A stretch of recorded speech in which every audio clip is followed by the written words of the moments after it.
If you tell me, I will tell them that Tell Me is on. Did somebody say tell me? Then tell me about it. Tell Me with host Carlisle Powell. There are talk shows, and then there is Tell Me, your very credible source for information. Join us every Thursday night. You certainly won't be disappointed. Alongside Dr. Kelvin Daly. Panic and fear, uncertainty that is compounded by a leadership that appears unprepared, uncertain, and indecisive in dealing with the coronavirus pandemic. And Tulu Weeks. Until God gets a hold of our Premier's life and transform him, he will go from bad to worse. We are tired of playing politics. We need to see policies that will change the life of people, especially those of us in the diaspora. Tell me. Carlisle, I want all human leaders to rally for change. Every Thursday at 8 p.m., you can be a part of this conversation by calling 669-7312. That's 869-669-7312. Also available on WhatsApp for From the Diaspora 917-460-2187. Every Thursday night from 8 to 10 p.m. with host Carlisle Powell on 2020 Vision Radio and Facebook. Pico, the way to go for residential, commercial, and industrial wiring, data, security, UPS, and generator installation. When you need electrical work done now, done right, done at an affordable price, contact Finney's Electrical Company. Call or WhatsApp 665-1916 or email pico_1166@yahoo.com. Pico, the way to go. Do you know what you're drinking? If you are drinking plastic bottled water, chances are you're consuming plastic contaminants, BPA, and other hormone-disrupting chemicals you cannot see with your naked eye. Those empty plastic bottles take up to 450 years to decompose. In the meantime, plastic bottles are polluting the environment. They are dangerous to the planet and our health. The safer solution is to acquire your own Kangen alkaline water filtration system, and you'll never have to buy toxic bottled water again. Help save the planet and drink clean water for less than the price you'll pay for acid plastic bottled water over the next few years. The Kangen technology is the world's most popular, most acquired water immunizer. For more information, you can call or WhatsApp us on 917-207-1307. That's 917-207-1307. Change your water, change your life. This 2020 Vision Radio 102.1 FM program is being simulcast weekly on the Caribbean Broadcast Network, heard on CBN Superstation 90.9 FM, Go Loud Digicel app, covering the entire U.S. and British Virgin Islands, and CBN TV on Flow Channel 101 and on CCT TV Channel 291. We do appreciate our U.S. and British Virgin Island listeners and viewers joining us for these informative and entertaining programs on 2020 Vision Radio and 102.1 FM. The views and opinions expressed on this program are strictly those of the participants and do not represent those of 2020visionradio.com or its advertisers. Tell me what you want, please. Tell me what you need, please. Tell me if I'm good enough for you, good enough for you, Tell me what you want, please. Tell me what you need, please. Tell me if I'm good enough for you, good enough for you, Thank you very much, Beanie Man, and you're definitely good enough for me. You have been singing to us. We've been using your song as our theme song, and we love it. Good evening, Dr. Daly. How are you? Good evening, Carlisle, and good evening to all those who are tuned in for another edition of Tell Me. If you're in the diaspora or right here in the Federation of St. Kitts and Nevis, special good evening to you. And of course, let me say good evening to my family, first and foremost, my brother Hugh down there in St. Croix, my brother Denny and his wife Twilla up there in New York, and I'm certain brother Gus is also listening, so let me say good night to him. My brother Carl down in Atlanta, my sisters Evan and Judith in Connecticut, and of course Up in Canada, my other brother Carl, and right here on Nevis, Reverend Othniel Daly is in the house. And of course, my good buddies over there in St. James, my left and right hand, soon it'll be left and right foot. Bose and Gary and Turkey. And then, of course, up in Westbury, my good buddy Max. Wishing you all a wonderful evening. And Tulu is not here with us this evening, so I'm saying good evening to you, Tulu. And I hope that you're enjoying Thanksgiving at home with your family. An anniversary. Today is his anniversary. Man, everything happening for Tulu tonight. So Tulu, you're properly excused. Plus he had the flu. Well, that's not a good thing to have on the anniversary. You know. Okay, so let me say good evening to all of my United States of America based family. Today is Thanksgiving Day, of course, and so I'm reaching out and saying happy Thanksgiving to all who have connections with America. And then let me pop in and say good evening to the Ishmael family. My sister Mary, her husband John, and Janet is home visiting, so good evening to you. And then good evening to Movet in New York. And let me stay up in America and say good evening to Shireen and Caden and all the rest of my lovely American family. Hope that you're doing good. And then I'll pop across and say good evening to Byron and his family across in the BVI, and Oma Skelton and her family in St. Thomas. And my brother Trevor is on the road somewhere. Good evening to you, Trevor. Hope that you're doing good. And I hope that all of you who are tuned in are having a very lovely time this evening. It's just Dr. Daly and I, but trust me, we have a lot of stuff to talk about tonight. And so we are going to get those done. In terms of birthdays, I have here at the top of the list Ingrid Daniel Farrell, celebrating today the 27th. Verlin David, my old neighbor, celebrating as well. My goddaughter Aquila Swanston, who graduated today. And let me reach out to all of those who graduated this week, both from Charlestown Secondary and Gingerland Secondary, who had graduation today. And then I'm sending some greetings going out to twins, Zebediah and Zedekiah, coming from that lovely lady Sharon Stapleton. And then today is the birthday of Dionysia Daniel. And you know that your lovely aunt Cecily would never ever forget your birthday. And so she sends a ton of love and best wishes. Tomorrow, Friday, Chandre Omar Dayson down there in St. Martin.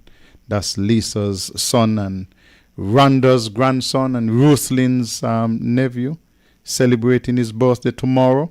Across my way, Carmen Brown over there in Prospect, celebrating a birthday tomorrow as well. On Saturday, we have the great Winston Papa Paris, who will be celebrating. Andrea Nichols will be celebrating her birthday as well. And Faye Clark Queely will be celebrating a birthday. And your mom is sending a whole ton of love your way, Faye. And then also, we have coming up on Monday the 1st, Keisha Jones will be celebrating her birthday. My nephew Blacks will be celebrating his birthday. And Guyan Griffin will be celebrating his birthday as well. And you know, Auntie Cicely, don't forget anybody's birthday, so she's sending you a ton of love. On Tuesday the 2nd, Jasmine Charles, she's a member of the Nevis Cricket Association Management. Wendell Wallace will be celebrating on Saturday the 6th, but I think we went a little bit too far. Saturday the 6th would be for next week, so we should stop on the 2nd, really. So those are who I have celebrating this week. I think we have Hyacinth Forbes. Okay. I thought we gave out that last week. She's celebrating today. Oh, well, we had it to our schedule wrong this last week. Hyacinth, not a thing wrong if we celebrate you twice. Okay, so I'll have to make the amendment in my schedule so that we can celebrate you as well. And somebody with the naughtiness said that they want to know if we're going to do the birthday song tonight because Tulu not here to help to carry me off. And so I take offense to that. So just because of that, I'm going to sing good tonight. I think we have somebody calling in for birthday greetings. So let me take this one. Good night. How are you? Bro, I'm sending better greetings to Hyacinth. In fact, we're celebrating today. Coming from my husband, Laford, son, Lavinton, and Lawton, daughter, Lavanda, and favorite cousin, Kevin. I want to wish her many more years to come, and I've got greetings. Going out to Joy, your sergeant. We're celebrating tomorrow. Good night. Thank you very much, Kevin, and good night to you. So we can do the birthday song now with Dr. Daly. Well, what I'll do, I'll lead off. Yeah, please. And then I'll follow as best as I can. Don't drag me. Boy, I just give me a rough time.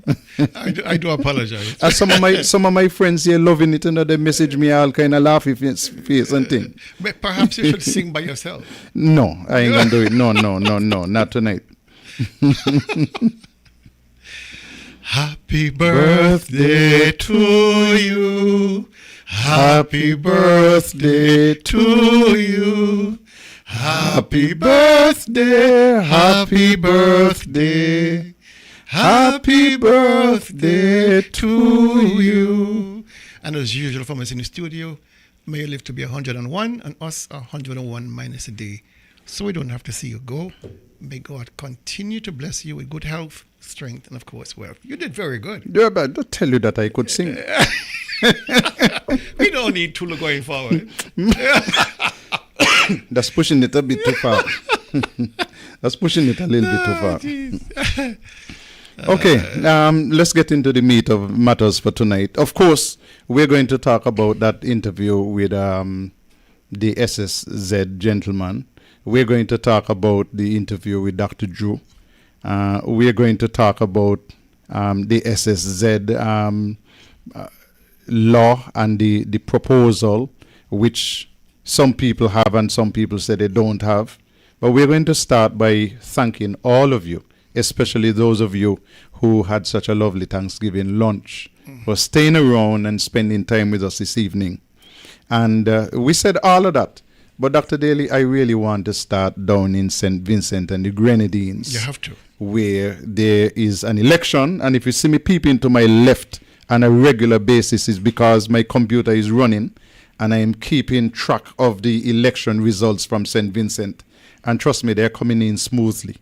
They're coming in fast. And they're coming in yellow. And the Labour Party in St. Vincent is red. So if I tell you that they're coming in yellow, it means that the 5-star general will probably get all of his stars stripped off of his shoulder board this evening. I don't know if you saw him today touring the areas, polling divisions, in a helicopter. In a helicopter. I think he out of order. Oh. Poor people on the street don't even have a bicycle, and he touring in a helicopter. Yeah, it was a bit of a stretch. But, you know, sometimes you overstay a welcome. Mm-hmm. Sometimes you have to recognize that you have reached to the end of your political career and move on. Give somebody else a chance to steady the ship. You know, he has been there for probably the Caribbean's longest serving prime minister. And you must know when to close a chapter. You're not doing your party a favor by staying on. It seemed like indefinitely. He's 79. I mean, how much more can you have contributed to the cause of St. Vincent's growth and development? You're seeing many moons and many summits. It is time to have handed that leadership to somebody else. And without term limits in the law, this is the next best thing, that the electorate would remove you as the prime minister, showing you that they need term limits. And so I am not unhappy to see Raul Gonzalez being consigned to retirement. You just need fresh eyes, fresh ears, a fresh mandate to move into the next chapter of St. Vincent's development. And I think he really overstayed his welcome. You hate to see a statesman like that being sidelined so viciously by the people, but you ask for it. And I keep telling people, it's okay. He might win his seat. You expect him to win his seat after having been there for such an extended period of time. But if he wins his seat and his party loses, especially a humiliating loss, it says nothing for him. Does not. Because what it means is that the leadership that would take over from him would have a problem in recruiting people. Yeah. Because a lot of these parties, when they're in power and they are at the peak of their powers, they do not make any moves to position the people who they want as replacements. That's the problem. I mean, all the governments. You know, I think Caribbean people in general, and I hope Nivisions are following and taking notes, because we have seen it throughout the region. People are just fed up with the status quo. And I hope Nivisions understand. Montserrat. Yeah. Anguilla. Yeah. Trinidad. Yeah. No St. Vincent. Yeah. I mean, people are just saying, you know, to the parliamentarians, to the elected members, listen, we were once very loyal to you, you know, but you have forgotten the most important aspect of governance is the people. You have now forgotten the importance of having that people power on your side. And so people are now not so, should say, dogmatic with their support. It tells you there's now a more mobile vote throughout the region that says, you know, today I might be UDP or NDP, tomorrow might be something else, based on the performance of that government. And people on Nevis must take heed to this. Look at the performance of the government that you're trying to... You're using that word loosely. You have to look at the non-performance. Okay, then. I take it back. You know, because, you know, Gonzalo used to, his talking point was, listen, you know, we have not gotten to that Melbay, that Melbay with the CBI. We have not sold out our patrimony and all that. But of the Grenadines and St. Vincent, St. Lucia, and Grenada, you know, in terms of economic growth and development, they are behind. They are behind. And so people are doing, comparing apples and oranges a lot of times. But St. Vincent is basically, was ripe for change. And the people on St. Vincent made sure that change came through in flying colors. And you must applaud people. You know, like I say again, we are seeing it through the region. We have persons are saying, you know, this hegemony, this total lock on of political allegiance and tribalism is no longer bearing fruit, especially with the younger people. You might get the older persons to stay on with you, but the younger voters are more mobile and they're moving to their best interests and they're looking at things for themselves. Dr. Daly, I followed the election campaign in St. Vincent closely. I mean, I used to go to sleep with the campaign on YouTube and following, because I couldn't for the life of me understand why you had such close results in 2010, in 2015, and then eventually they eked out more than a one seat in the last election. And you come now and you say, listen, I am 79 years old. I have younger people in the party, including my own son, because you know that they like to hand off as if this is a family business. Yeah. But I want to come back to be your prime minister. And if I serve the full term, I'm going to be 84 years old at the end of that term. Listen me. How much you say we were promised? 3 scores and 10, that's 70. Yeah. And he wants to be in office until he's 84. To do what? What did he forget to do in the 5 terms that he served before? Because when you look at St. Vincent and the Grenadines and you notice what has happened during this campaign, there has been a mad rush to get things done. A mad rush. I mean, the airport was magnificent. Yeah. That is something that everybody will remember. Ralph Gonsalves did this for us. But there comes a time when you must know that you are at the peak of your powers and it's not going to get any better. It's going to diminish in returns. But Ralph Gonsalves had no desire to leave. He wanted to stay there as if the prime ministership was him. And we saw the same thing in Grenada with Mitchell. I mean, you have to know when you have had enough and just leave. I think what we should do at this point, last night Callistra Farry and her team did a piece previewing the elections in St. Vincent and the Grenadines. So let's listen to that now. Big tonight, Vincentians vote in general elections on Thursday following a short but hotly contested campaign with strong indications that the opposition New Democratic Party is favored to win. Incumbent Prime Minister Dr. Ralph Gonsalves has been in power for 25 years, but after losing the popular vote 5 years ago, he and his party now seem set to become the minority under the British-styled first-past-the-post system. 15 seats are up for grabs. The man who could replace Dr. Gonsalves as Prime Minister is Dr. Godwin Friday, the leader of the New Democratic Party. Both parties ended their campaigns Tuesday night with raucous concert-style rallies featuring top entertainers including Shinsia, who was on the NDP platform, and Popcorn, who partied with the incumbent ULP. We have more from our news desk. If some of the internals of both parties hold, Thursday will be a difficult day for the Unity Labour Party and an even more difficult night. I will start by saying that the 6 seats that the NDP won in the last election, I believe those seats are comfortable.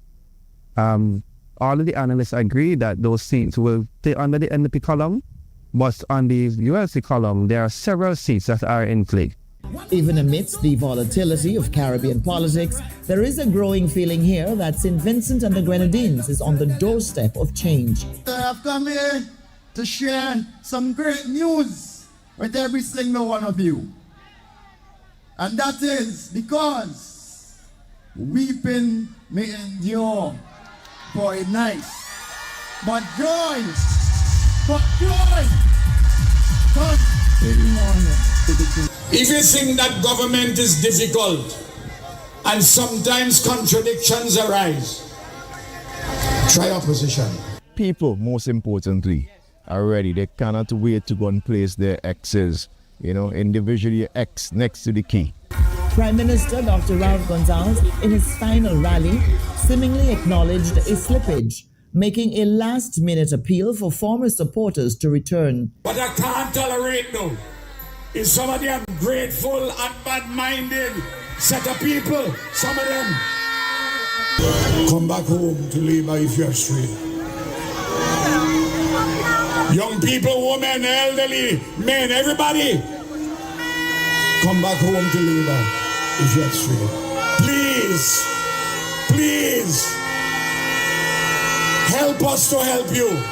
But some long-time allies of Prime Minister Gonsalves have felt that he has not lived up to his progressive mandate. I think my comrade, my good friend, Dr. Gonsalves, he's a bit tired, okay?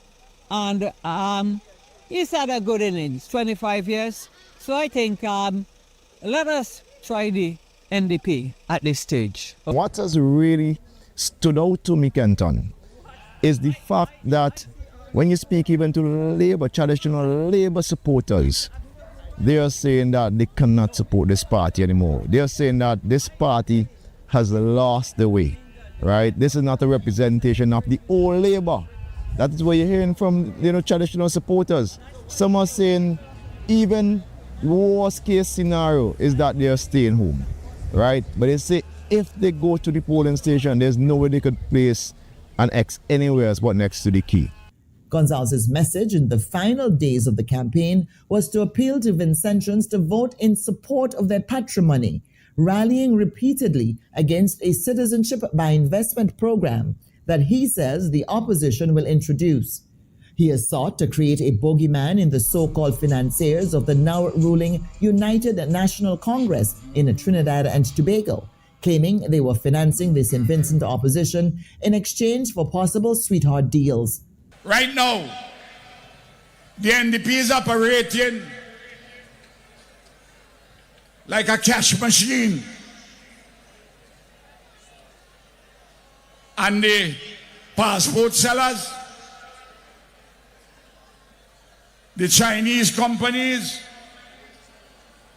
the people in the developed area in the southern Grenadines in Ganawan, and the UNC, this group of UNC financiers, that they, among others, want to buy this election. And Friday and the NDP, having been bought, want to sell the country. And that is an issue on the ballot on the 27th.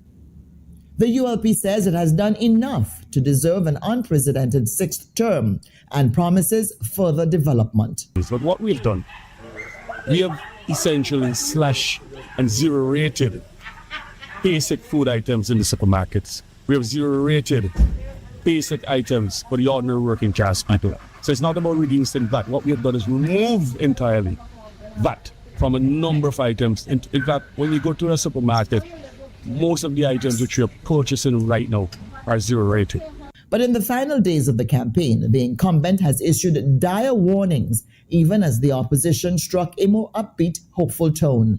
You have to express your disgust with the selling out of our country, the selling out of our patrimony, and defend it. Young people, it is your interest primarily to save your country. And I expect you to go to the polls and support the Unity Labour Party on the 27th. And I do believe in a brighter future for this country. But things will not change until we change things. And so we have a date with destiny. Statistics show that the opposition has had a more dominant social media presence, and many watchers said its campaign appeared more expansive and expensive. The two northern seats, North Windward and North Leeward, could hold the keys to who wins Thursday. Everybody has their own opinion, but I am looking particularly at North Windward, where there's going to be perhaps the battle of the century between Siobhan John and Dr. Grace Walters, two women. And we are so happy to see that the women are stepping up and being involved in this process. But I believe that I give Siobhan John the edge. In North Leeward, Carlos James, who won the last time by one vote, is said to be hard-pressed on many sides by the insurgent campaign of Kishore Shallow, the current president of the West Indies Cricket Board. Well, North Leeward is close. We're not talking about, let's say, 1% will decide who is going to gain political office. But another analyst said there are other constituencies currently held by the ULP that could fall into the hands of the opposition. I am also looking very closely at South Windward, because South Windward is a constituency that has been on the Labour column for a very long time. Just last night I was reminded my listeners that the last time the New Democratic Party won South Windward was 1989. That's before I was even born. And since the formation of the ULC, they have had that seat in their column from ever since. But if you look at the trend, that constituency has been trending towards the NDP. It has been trending away from the ULC, and that's because they have neglected that constituency. They have convinced themselves that it's a constituency that is a state constituency. They have not done any work in a constituency, and that is why that seat is in play now, they haven't won it on a very marginal basis on the last occasion. And we're also looking at East St. George, we're also looking at South Central Windward. Those are two constituencies that were ULP strongholds historically, but they were won in the last election by a very, very slim margin. And those seats are of importance because the two candidates that are representing the ULC in those constituencies are the two candidates who they say are heirs to the leadership of the party. And so one of the things that we have to pay very close attention to is what happens in those seats, because if those seats swing toward the NDP, it will have a direct influence on who succeeds Dr. Gonzalez as the leader of the Unity Labour Party. It was important to bring you that report from on the ground in St. Vincent, and that was done on the eve of the elections. I indicated to you I'm monitoring the elections here on my computer towards my left, and it's still trending yellow.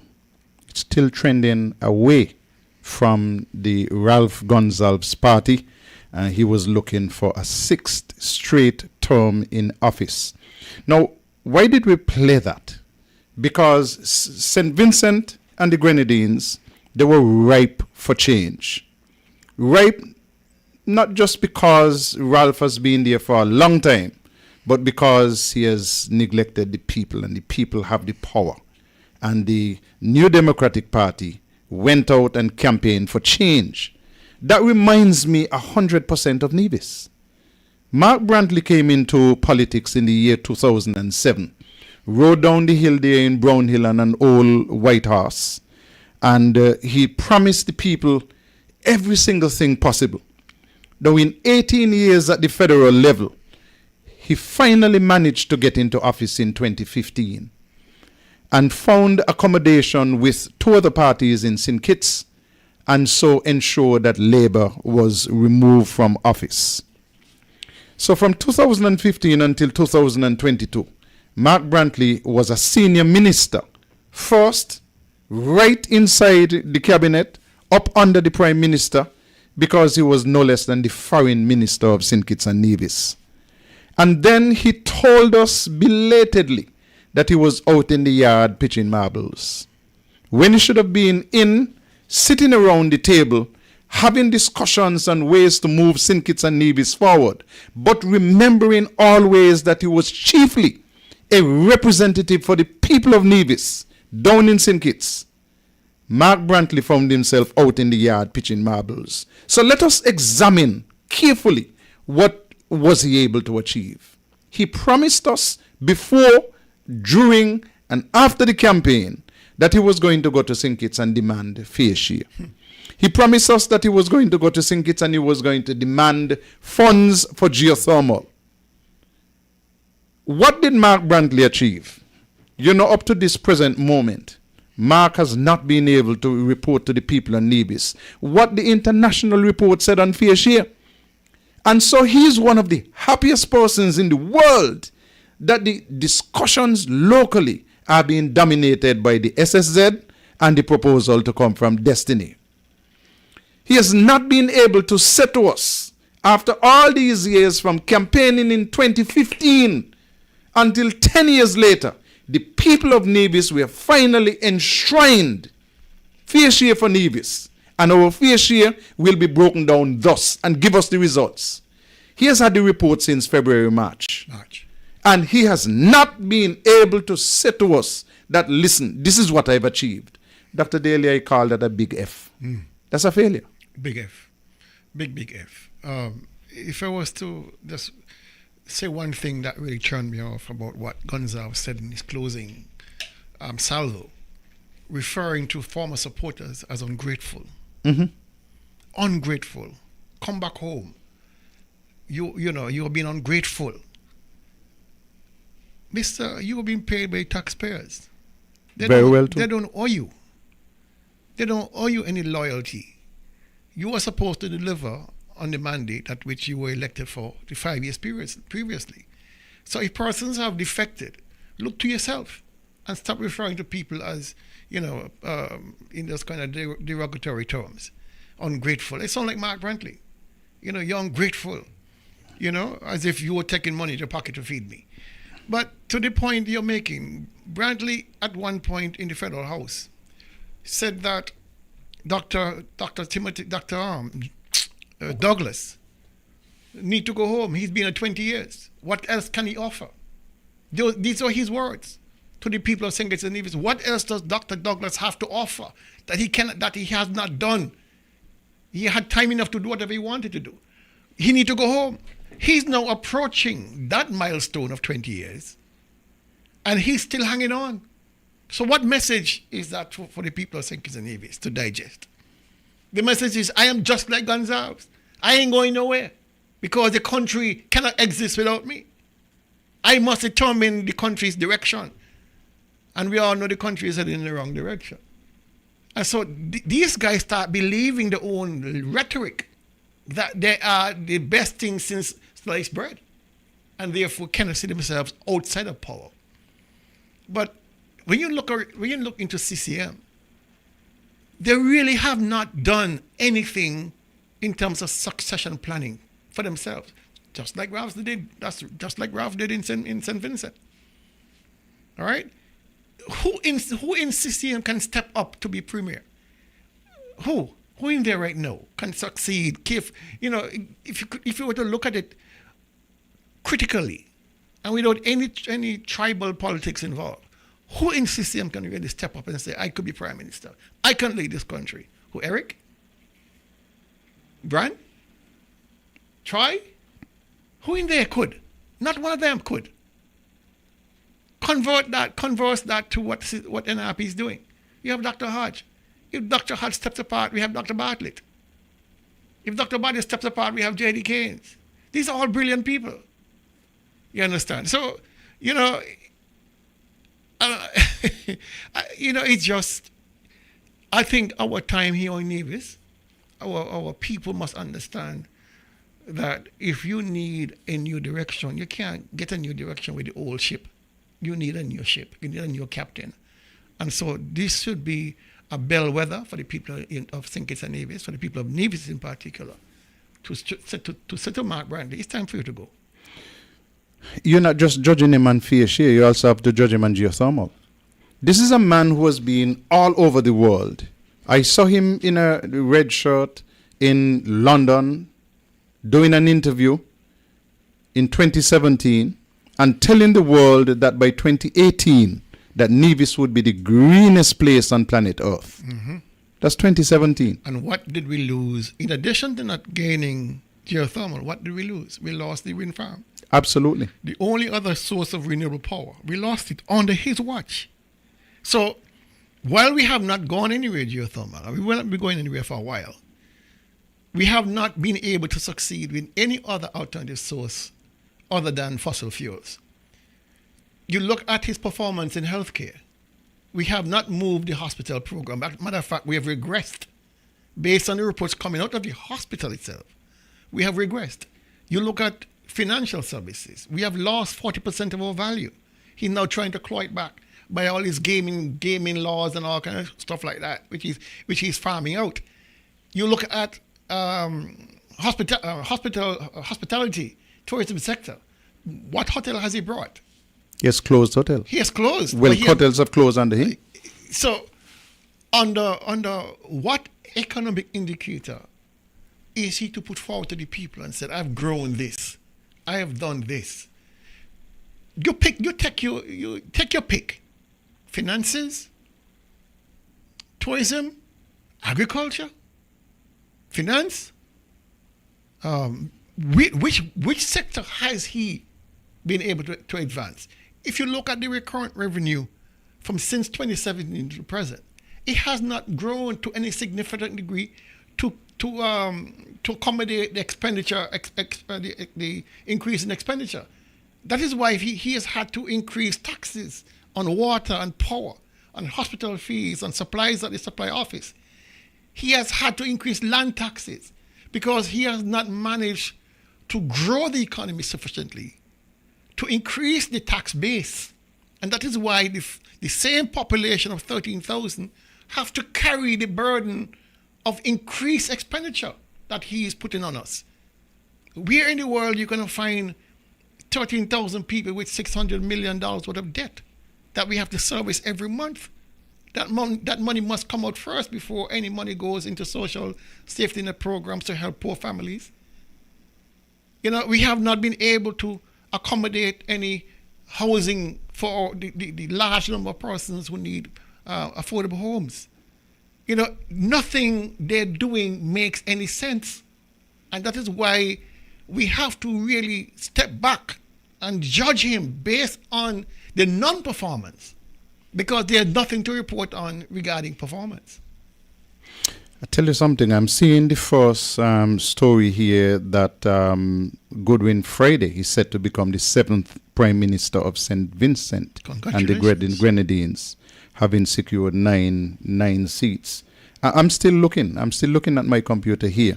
But listen, this is exactly what needs to happen when people overstay their welcome. You don't just say to them, listen, you should exit nicely. I mean, with all of his achievements and having served 5 consecutive terms, it would have been better if Ralph had just said, hey, listen, See you. Thank you very much. I love St. Vincent and the Grenadines. I wish the best for my island and my people, but it's time for new leadership. Yeah, and walk away in a dignified manner. That's the whole thing.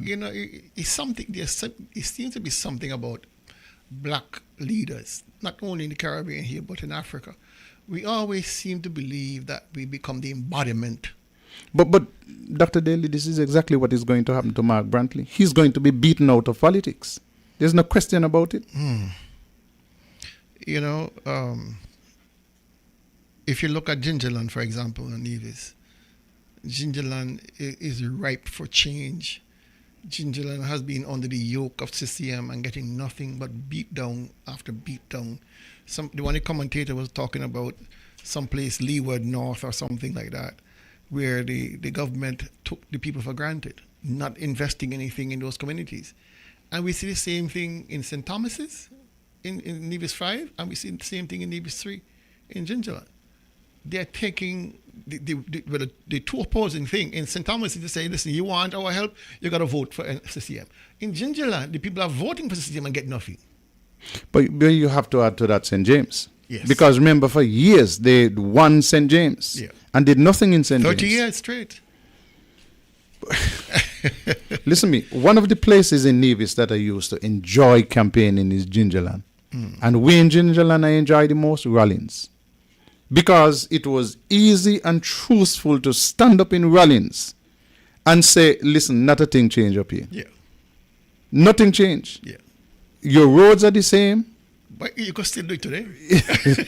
You can still do it today. I used to, they cost me. Yeah. But what they going to cost me and tell me? I come from Zion? Well, I campaigned up there in 2020, and you dare not mention anything about the underdevelopment of Gingerland. But listen, I like to tell people the truth. Yeah. I'm not here in this world to tell people what they want to hear. But when you look at a place like Stony Hill, which is, it should not be, not on Nevis. And persons who are not familiar with that area of Nevis, you really need to go and see how different people are treated, how people are living. That area up there in Gingerland, the first housing project in Gingerland was at Hard Times, right? Mm-hmm. We have not had a single addition to that housing scheme in Gingerland since then. And that was since Malcolm's time. You have a representative in Eric Evelyn, who's been there. You had Vance Amory being there. What happened to the housing down at Rice's? The 10 houses that were built. Were they ever built? A couple. I think a couple started. I haven't been down there in a while. So, but you see, the problem is that if you don't try to upset the apple cart, nothing will happen for you. That's the thing. The CCM has taken Gingerland people for granted. And the Gingerland people have said, we like it so. We like it so. So it's like somebody telling you, is my boyfriend, he does beat me, but if he not beat me, he not love me. I believe there must be a bright spark somewhere in the bosom of Gingerland. My parents are from Gingerland. My mother, my whole maternal side are from Gingerland. All my uncles, everybody came from Fenton Hill. I spent a lot of summers in that old house up there at Fenton Hill. The people in Gingerland are not backward people, Very, very, very bright and smart people. They just believe they are very loyal to their political party, which is very strange because NRP was the once dominant force there, and then under Swanston, and then Vance came in, and they haven't looked back since. But they really have to now look at themselves differently and say, listen, we deserve better than this. We have been the most loyal of everybody. We get nothing from it. Hi, good evening, caller. Good evening, Mr. Powell. How are you doing, sir? I am getting better and better. Good evening, Tulu. I say something about Douglas Hall. But Douglas was the Prime Minister for 20 years of St. Kitts and Nevis, and Mr. Douglas has done his best. I don't think you quite understood us. Dr. Daly said that Mark Brantley said that Douglas was old. Old. Okay. He younger than Douglas. He could be Douglas' son. He could be Douglas' child. Why he don't go and perform like what Douglas do? Up to now, he haven't done anything. And I would like to know if the Navizon people can put him back in office. I would like to know. Look, he could look at Douglas and see what Douglas doing, sink it. But nobody can see what he has done for Nevis. From 2007, 2017, he became federal minister up to not do nothing. I stood up somewhere in St. Kitts one night. I was there, and he said, Timothy Harris is the world best prime minister. I say, family members with they pull me, say, man, Zabigo. Timothy Harris is the world best prime minister. Now Timothy becomes the enemy. Months after he becomes the enemy. That man is a traitor. Traitor, I will get rid of he. Good night. Thank you very much, caller. Always on the ball there. So listen, again, let me just make it clear that politicians, just like everybody else, need to be told exactly how they are performing. And I cannot for the life of me remember when we had a minister who was as ineffective as Eric. I struggle to see if he was barely better than Vance, but Vance might be just a touch better. Mine Vance was terrible as a minister and as a prime minister, as a premier. Yeah. But Eric... He just bad-minded. And that is the problem. Yeah, he is bad-minded. If Eric has any sense that you do not support CCM and any particular area, Eric mark you are for good, for life. Yep. But then he's a church goer. So people say, no, he's not like that. Eric worse than that. I've never met any minister of government with more bad mind than Eric. Absolutely. And I tell you, Vance was bad. Eric beat him. Eric beat him, by far. Eric beat him, and I've seen that for myself. He has that kind of hatred for people that even whisper anything negative or even criticizes. Not even, you don't have to be negative, that's a criticism. But what is his legacy? Criticism, I mean, you see, what he does, and he's very clever with it, absolutely clever with it, he endears himself with the older people, the stalwarts. So the seniors groups, he makes sure he goes and begs persons for him to deliver the eulogy for the family members. Even if you don't know them, he wants to be the MC for every wedding, every occasion. So people have this general view of him that he's a nice guy. But it's all engineered. It's all manufactured. It means nothing to him except an opportunity to endear himself to persons who are voters. Right? He doesn't do this anywhere else but in Gingerland. He doesn't go to Butlers. He doesn't go to St. Paul's or St. Thomas's. He makes sure that those voters, especially in the Hannah's Road area, Rice's, Scarborough, all those areas down there, which are it's a significant voting block compared to the rest of Gingerland, support him. The problem in Gingerland is that we have a large pool, Carlisle, of unregistered voters, the largest pool anywhere on Nevis. Unregistered voters, people turned off almost completely, especially the youth, because they have not seen a viable alternative, and they're not going to waste their time voting for Eric. So they stay home, they stay in the block, they don't go and vote. And you can see the results every year getting worse and worse. Island-wide, you're seeing a decline in overall voter turnout. But I bleed for Gingerland because I have so many good friends who are capable, persons who I would have taught in school, persons who went and get professional degrees, persons who are, skilled people who I believe can connect to the voting public, young and old in Gingerland, but they simply need to get the strength and the commitment to say, listen, I'm going to serve. And I can almost guarantee that the person will be successful because people recognize Eric is a dismal failure. And when it comes now to this additional issue with the SSC creeping into Gingerland areas, that is another problem. And that is a major problem. We're coming back. We'll take a little break, make sure we pay our sponsor, play our sponsors' ads, and then we'll come back with more discussions. Pico, the way to go for residential, commercial, and industrial wiring, data, security, UPS, and generator installation. When you need electrical work done now, done right, done at an affordable price. Contact Finney's Electrical Company. Call or WhatsApp 665-1916 or email pico_1166@yahoo.com. Pico, the way to go. Do you know what you're drinking? If you are drinking plastic bottled water, chances are you're consuming plastic contaminants, BPA, and other hormone-disrupting chemicals you cannot see with your naked eye. Those empty plastic bottles take up to 450 years to decompose. In the meantime, plastic bottles are polluting the environment. They are dangerous to the planet and our health. The safer solution is to acquire your own Kangen alkaline water filtration system, and you'll never have to buy toxic bottled water again. Help save the planet and drink clean water for less than the price you'll pay for acid plastic bottled water over the next few years. The Kangen technology is the world's most popular, most acquired water immunizer. For more information, you can call or WhatsApp us on 917-207-1307. That's 917-207-1307. Change your water, change your life.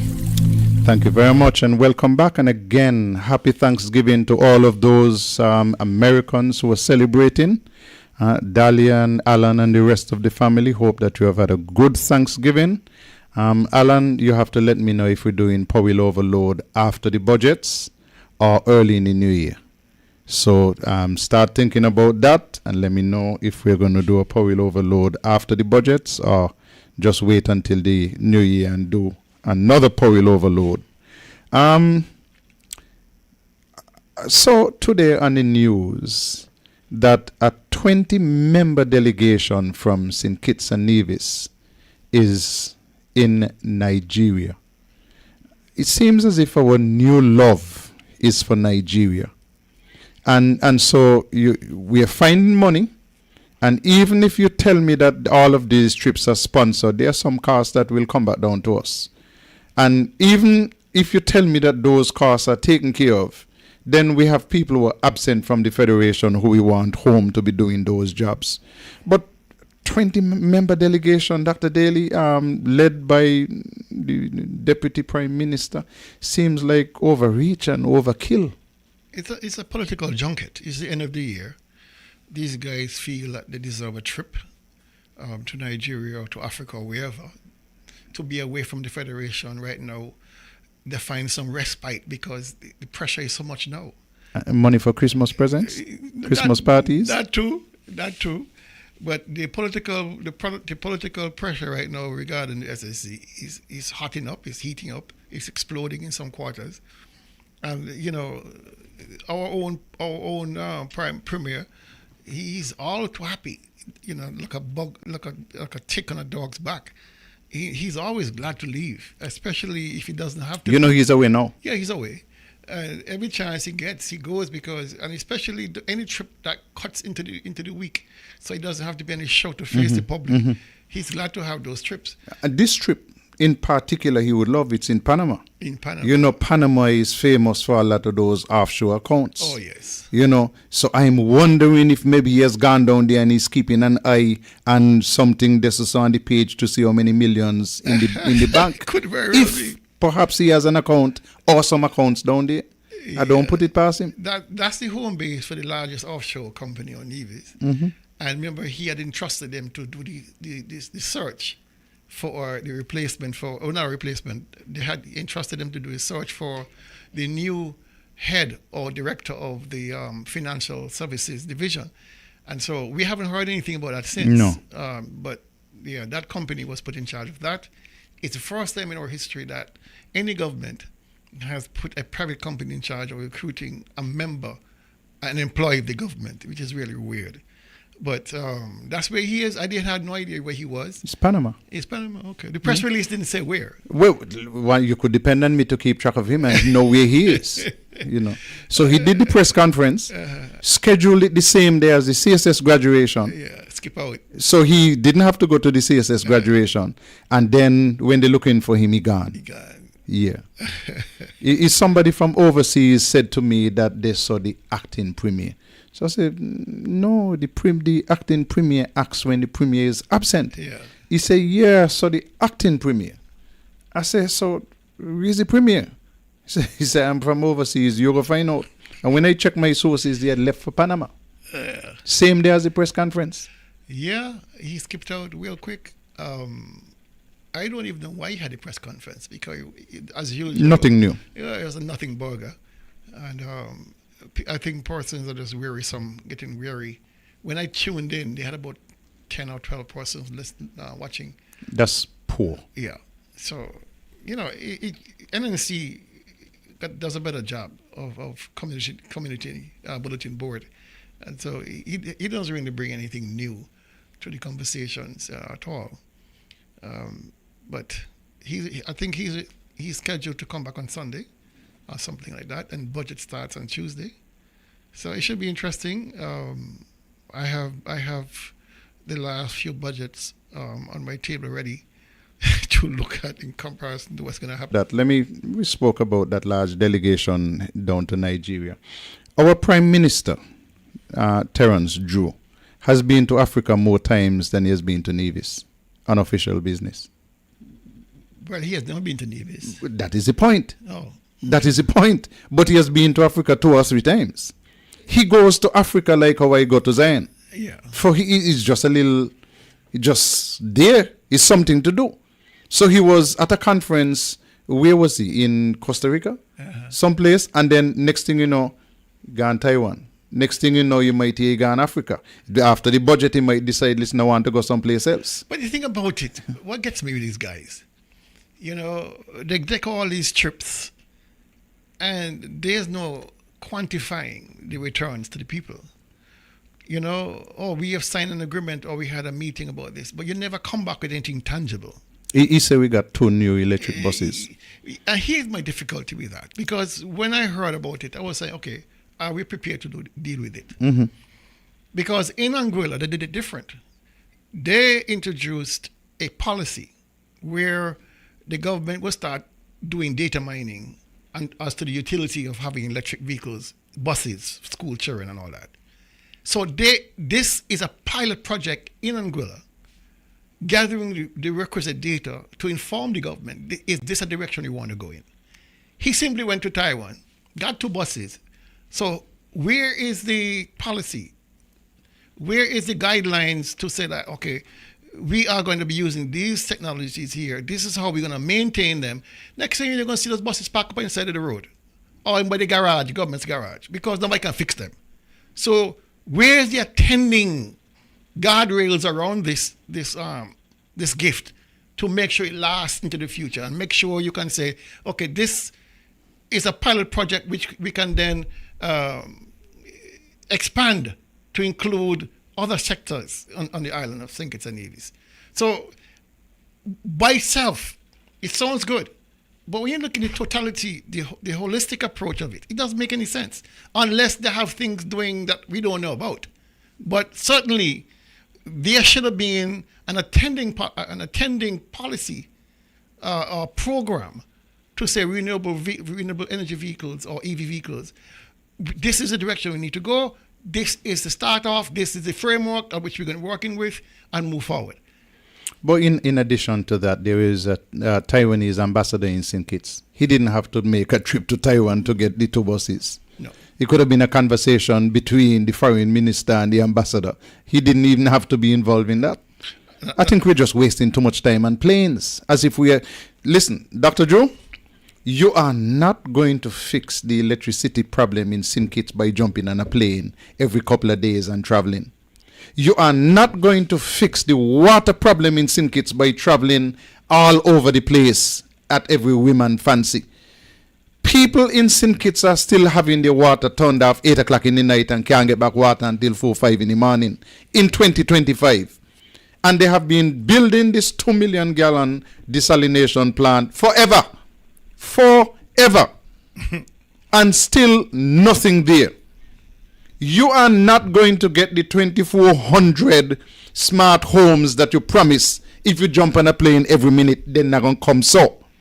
The hospital is not going to come that way. Bastia Senior High School is not going to come that way. What has to happen is proper planning. But he says that they're going to break ground in hospital December.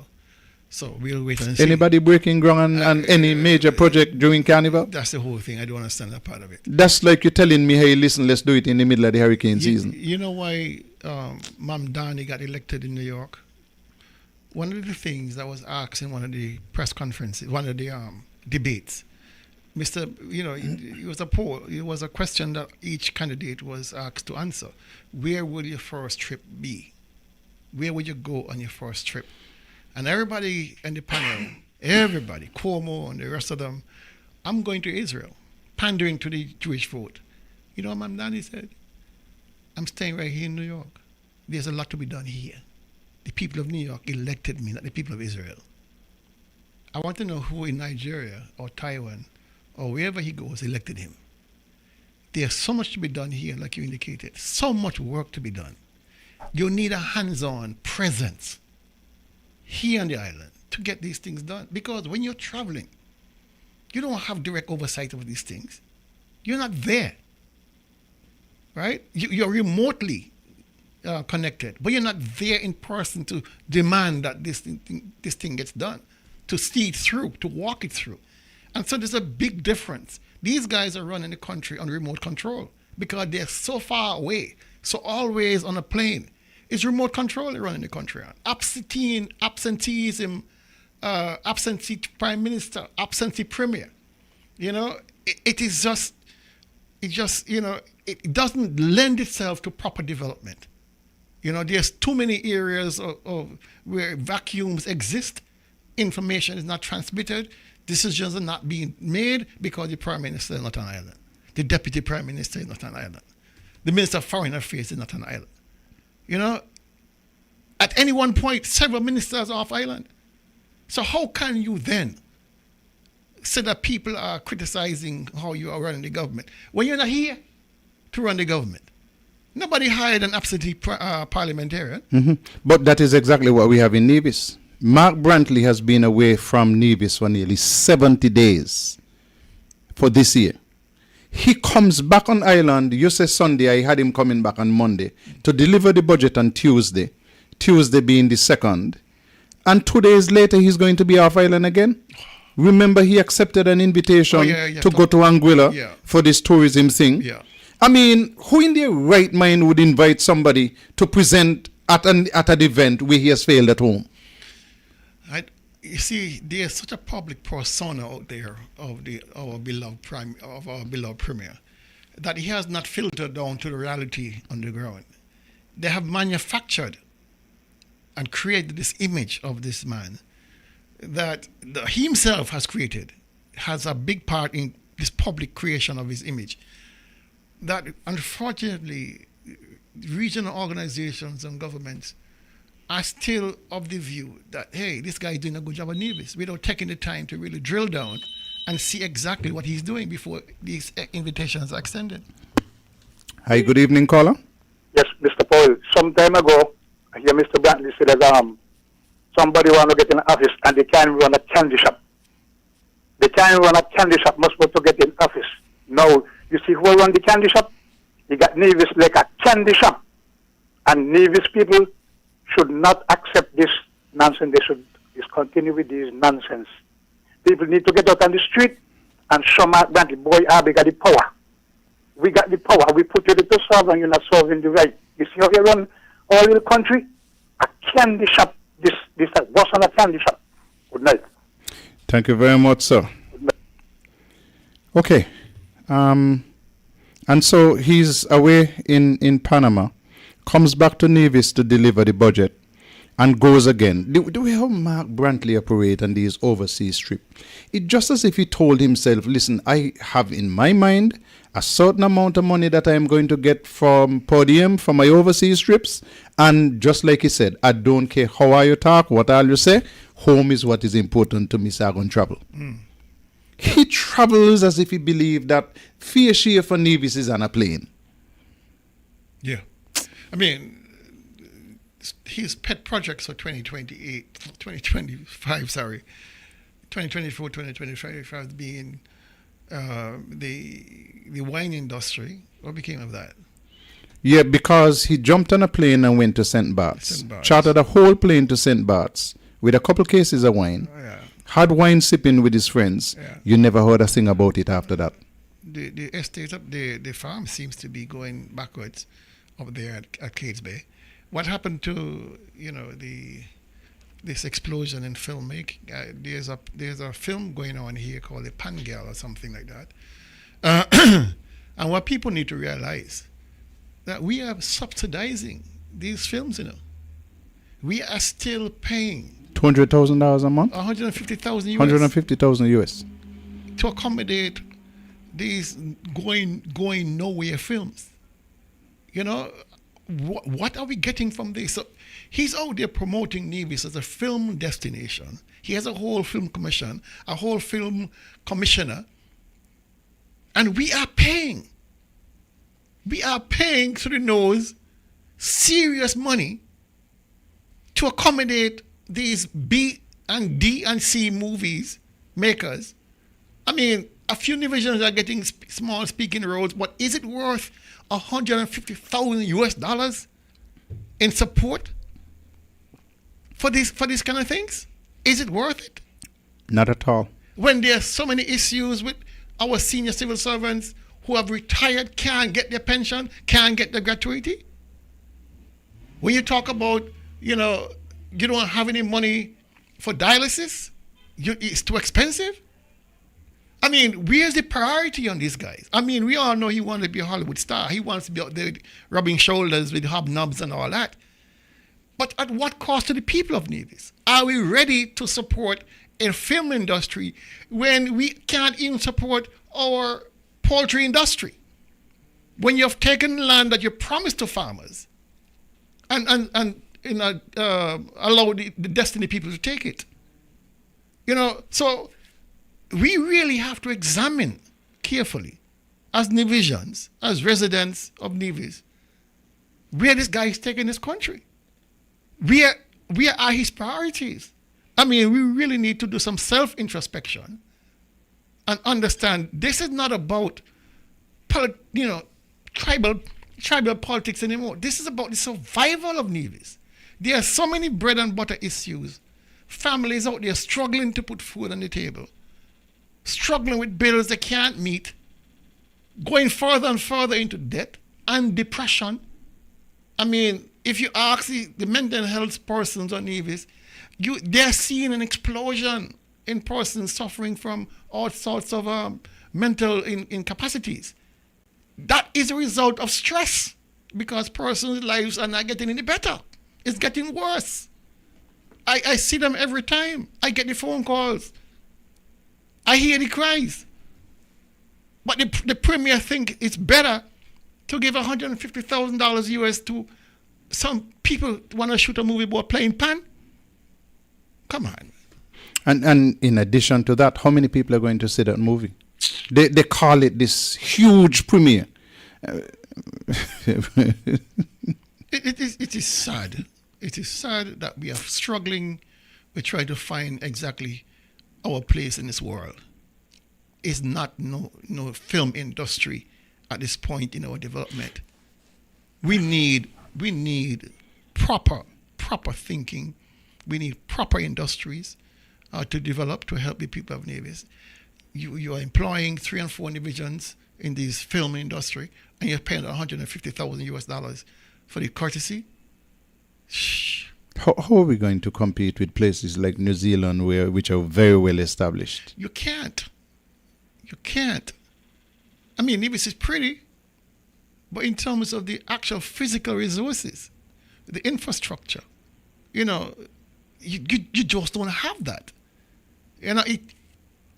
Unless you're going to find some rich godfather somewhere and give you $15 million, $20 million to say, go and do a sound studio on Nevis. We have no sound studio here. Trinidad has one. Puerto Rico has one. I'm pretty sure Jamaica has one.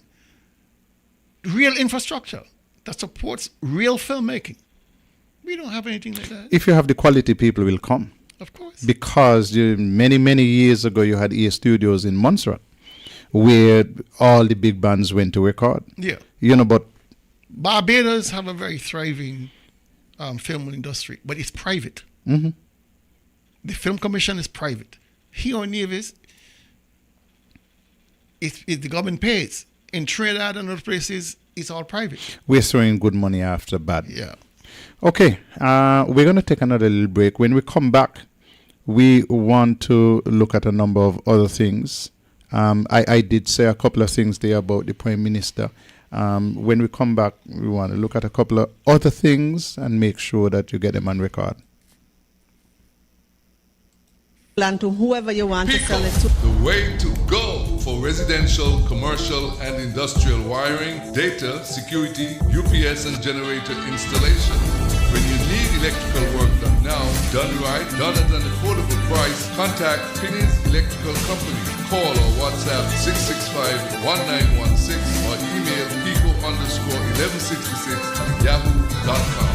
Pico, the way to go. Do you know what you're drinking? If you are drinking plastic bottled water, chances are you're consuming plastic contaminants, BPA, and other hormone disrupting chemicals you cannot see with your naked eye. Those empty plastic bottles take up to 450 years to decompose. In the meantime, plastic bottles are polluting the environment. They are dangerous to the planet and our health. The safer solution is to acquire your own Kangen alkaline water filtration system, and you'll never have to buy toxic bottled water again. Help save the planet and drink clean water for less than the price you'll pay for acid plastic bottled water over the next few years. The Kangen technology is the world's most popular, most acquired water immunizer. For more information, you can call or WhatsApp us on 917-207-1307. That's 917-207-1307. Change your water, change your life. Thank you very much and welcome back. Go ahead, Daly. Let me say one more thing. The ultimate judge of how well a country is doing revolves around its credit worthiness. Can you go and borrow money based on, your credit worthiness? And what we have discovered lately, and it's been ongoing, I must admit, is that the government of Mark Brantley, the NIA, their rating has sunk below. It's junk. It's junk. Yeah. It's junk. That's a correct word. It's junk. They do not have, they do no longer have the worthiness, the credit worthiness to approach a lending institution to borrow money of any significance. That tells you how bad your rating is. That every single thing that you want to get from a bank or any lending institution, the federal government has to sign for you like a little schoolboy. That is how bad things are with this government. You want an example? They wanted $20 million. 20. You have a country here, island Nevis. You have an island here in Nevis with a GDP of almost $700 million. And to borrow $20 million for the airport relocation project, the landowners in the airport area, you had to be begging the Prime Minister to sign for you. $20 million. I don't know what else has to happen for persons to recognize that this guy has run this country so far down the drain that our credit worthiness rating is junk. Mm-hmm. Junk status. Junk status. They put $12 million into the budget for the hospital for 2025. Didn't use a dollar. Can't use a dollar because the money is not real. There's no money there. It's all on paper. They wanted to approach Bank of Nevis like they did before and get $10 million for the road project. They can't get that because they've exceeded their credit at the Bank of Nevis. Bank of Nevis right now actually is overexposed to the island of Nevis, to the government of Nevis. Social Security is overexposed to the island of Nevis. Don't even talk about National Bank. All right? So,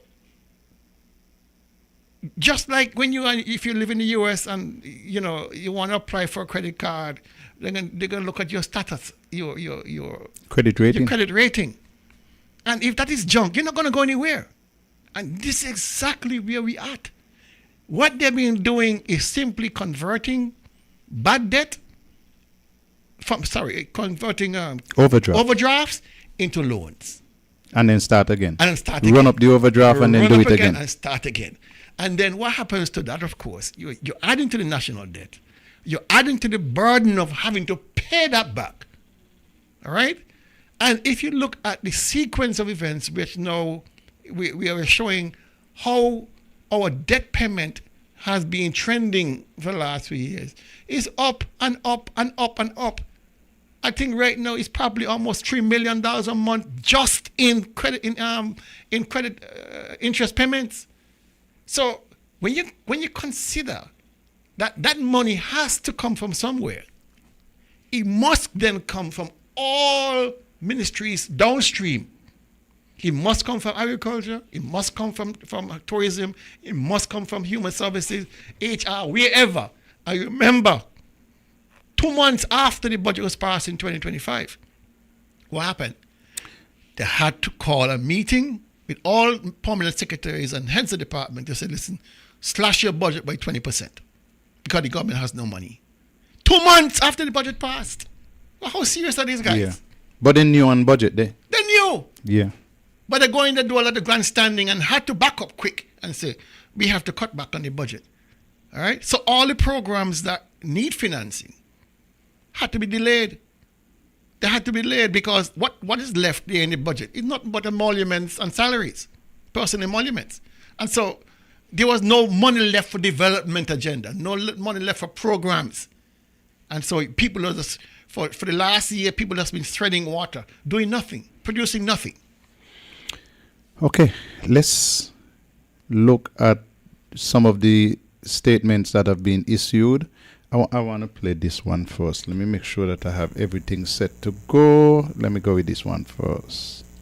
The sustainability zone legislation was designed in such a way that any business that is setting up, any investor that is coming in has to provide their own energy. They have to provide their own water.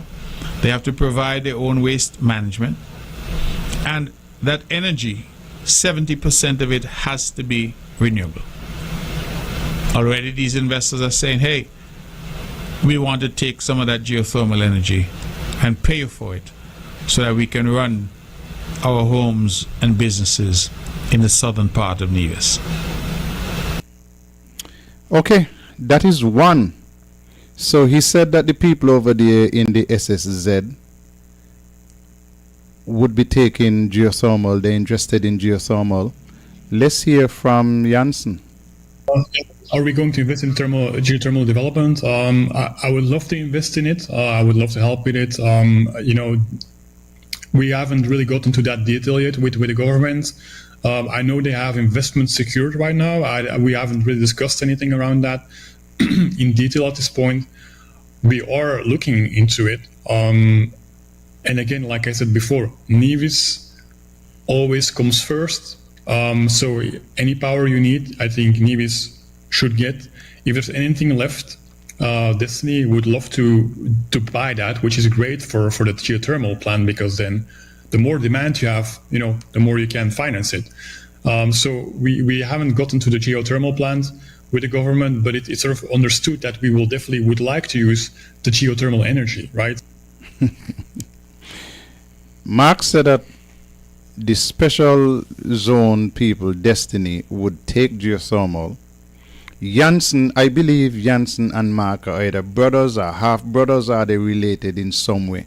Because if you ask Janssen a question and he don't know the answer, he can still answer and talk some kind of bullshit. So he said, no, we haven't reached that stage yet. We haven't discussed it yet. But Mark said that the people are going to be taking geothermal energy and they got to take 70%. Well, if they're not using geothermal energy, they're going to be using a whole heap of solar panels. Are they going to be setting up a wind farm or waste to energy or wave energy or something? But that's a little bit confusing there. Let me play another one.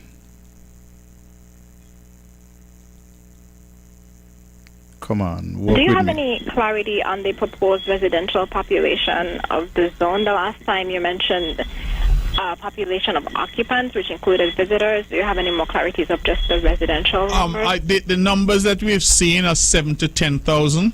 That can go up or down, meaning, of course, in terms of people moving in or out. But I think that's the number that we're working with.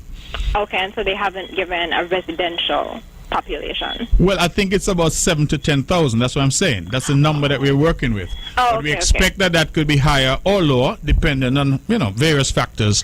Certainly, we would expect that, say, in high season when there are visitors, that number would be a lot higher than 10,000. Okay. That is Mark. This is Eric. There is no cap in terms of the population. I know the presentation made reference to 7 to 10,000 people. The bill or the act from Parliament doesn't specify any cap for the population, and the bill does not specify any cap in terms of the number of acres either. It does not also specify any cap in terms of the number of zones that can be applied in Nevis or in St. Kitts.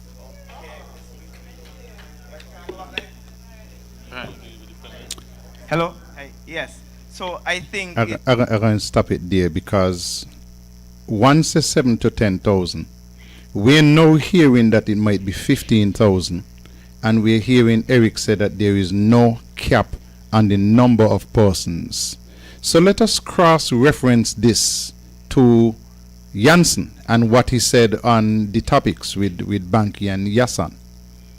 Well, the honest answer in terms of what the population will be in the future, I can't really tell you, right? We have a goal that we want to aim for, right? And it's, 5,000, 10,000 units. But I mean, I can't really say how much we will be able to sell, right? So I can't tell.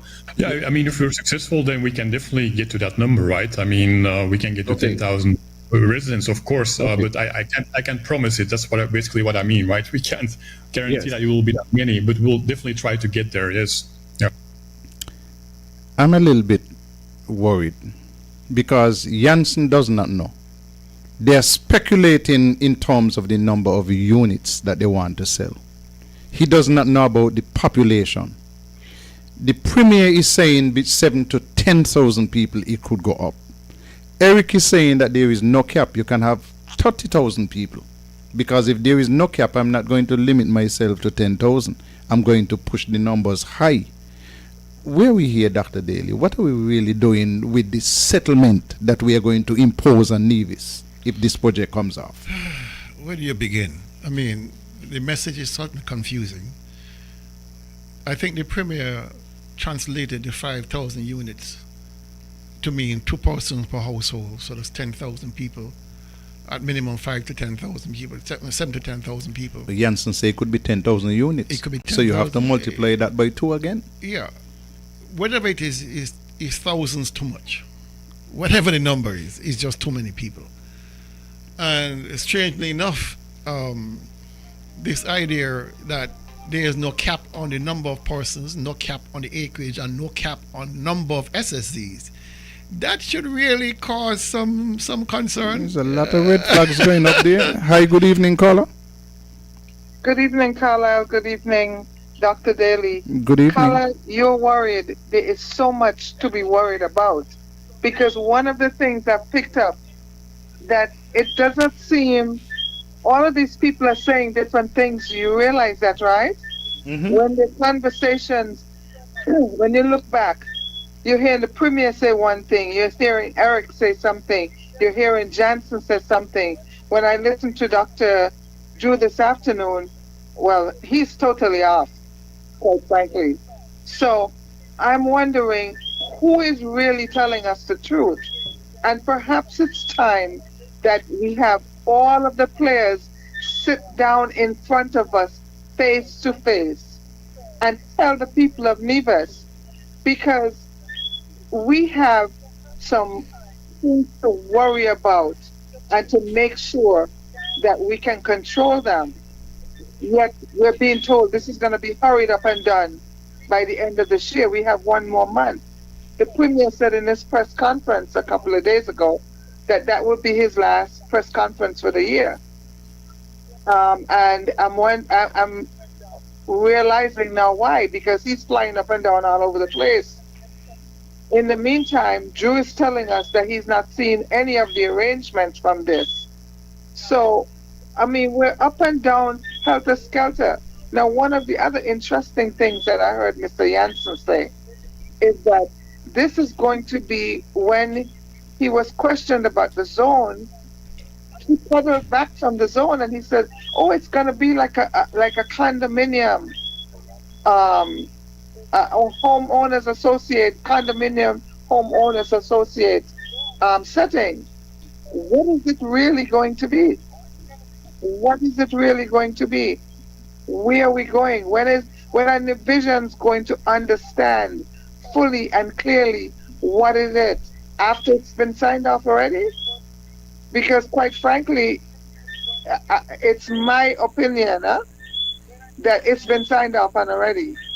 And we're just being led through a whole lot of song and dance right now.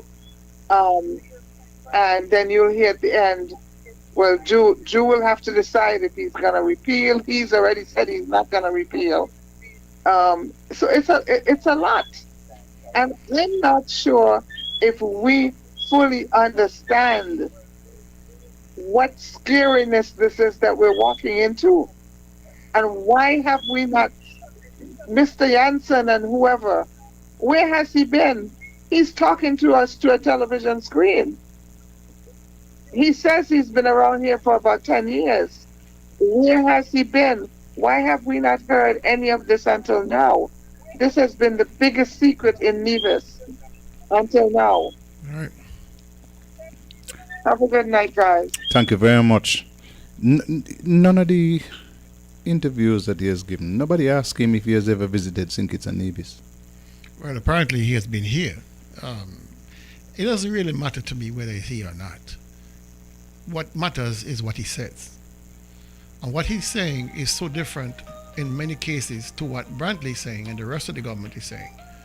And so you can't get a cohesive answer, anything that give you any surety as to the direction they're going. And they said they've been having conversations. They have had 37 different variations of the proposal. So they must be talking. Hi, good evening, caller. Hey, good evening to all in the panel. Good evening. Yes, I don't hear Tulu voice, but greeting to him if he's not here. I'm listening via radio. No, he's not on tonight. Okay. Carla, I got something very simple to say. I want Nevis people to think about this, including this and that. We out in the diaspora have a... Uh-oh. Go ahead, caller. We're hearing you. Okay. Jesus, I must see the radio playing in the background. Let me cut it off.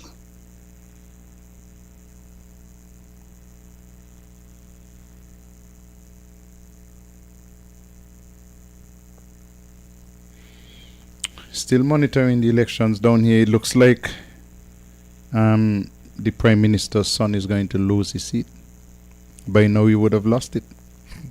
There were 8 boxes counted by the time I checked the last time, and Camilo Gonzalez had not won a single box. That's not good. He's the finance minister and the Prime Minister's son. Caller, you with us? Yeah, let me call back. I got to okay. hang up. Okay, thank you very much. I have another one that I want to get to where the Prime Minister, not the Prime Minister, the Premier and the main man for Destiny don't seem to be in sync. So we're going to get to Mark Brantley when he speaks about citizenship. Every single proposed investor in that South Coast project will have to pay the registration and processing fees for citizenship by investment.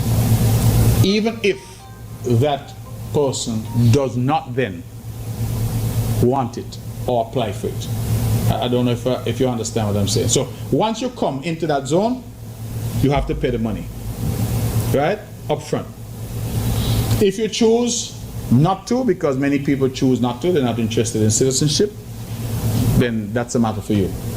But whether you decide to apply for citizenship or not, you have to pay that money up front. That is one of the aspects that has been negotiated just in terms of generating revenue for the Citizenship by Investment Program and for the government of St. Kitts and the government of Nevis as well. Remember, Nevis broke, So we'll get back to the other part of that after this telephone call. Good evening, caller. Yes, good evening. I'll continue. I'm talking to one politician who say he think diaspora don't have that much say. You know, if I know who I'm talking about. His name is this and that. They call him this and that. But I am here to say tonight, I am out here with experience enough to tell you, when those people, like that guy with the SSD Act, want to implement in Nevis, come to Nevis, and when they get numbers, they take over. I'm going to give you a small example. Look at Australia. They only drop a few in Australia. Next thing you know, they are Australian. They drop a few here and there when they were colonizing. And next thing they take over. All they're good for is take over, be in charge, and then the most criminal act turn to law for you to behave yourself, such as hanging and whatever it takes to keep on taking over. So if the Great Britain that done that takeover in Nevis is not an example to this young man who want to take over, let them think about what I say. Pick sense from nonsense. Thank you and good night. Thank you very much, caller. There is no doubt that these 10,000 settlers, they are coming here with a plan, and their plan is to settle first in Nevis, take advantage of the greedy government that they are negotiating with, put down the roots, and take over and really have their own state within the state of St. Kitts and Nevis. We played you Mark Brantley with respect there to the passport and the citizenship thing, and he made it sound as if it was optional. Let's hear from Johnson. Well, technically, it is when you buy a unit, right? The moment you have you have paid down at least $325,000, if I'm correct, you have a right to a passport, right? So we're talking to the government to make sure that every unit that gets sold also has an obligation or to get a passport with that unit. Dr. Daly, you get a passport, you have citizenship. You got to get citizenship to get the passport. So Mark Brantley and him speaking at opposite ends. Mark is saying all we want is the money. They don't have to get citizenship. He's saying that you have an obligation to get citizenship. You have to apply for citizenship, and they have to go through the due diligence process from the CIU to be approved. So it's not automatic by any stretch of the imagination. No. So I don't know what they're talking about. But again, disconnected. Message is disconnecting.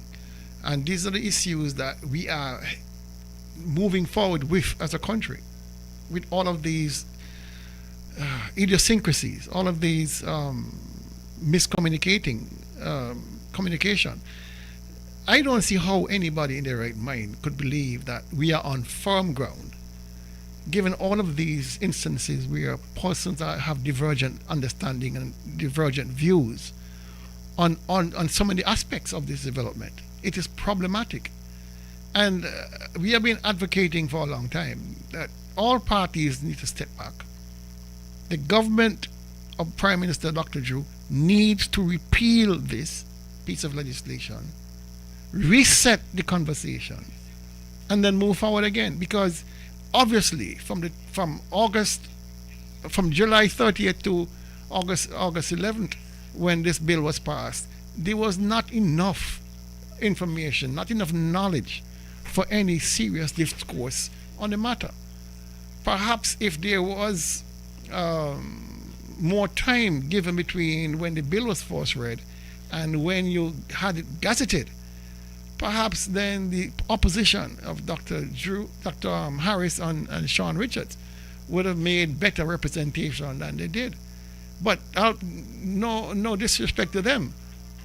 But Dr. Drew is using that now as a bludgeon against these two gentlemen to say they had the opportunity, the opportunity is now past, they can now come and say anything because they lost the opportunity to speak up.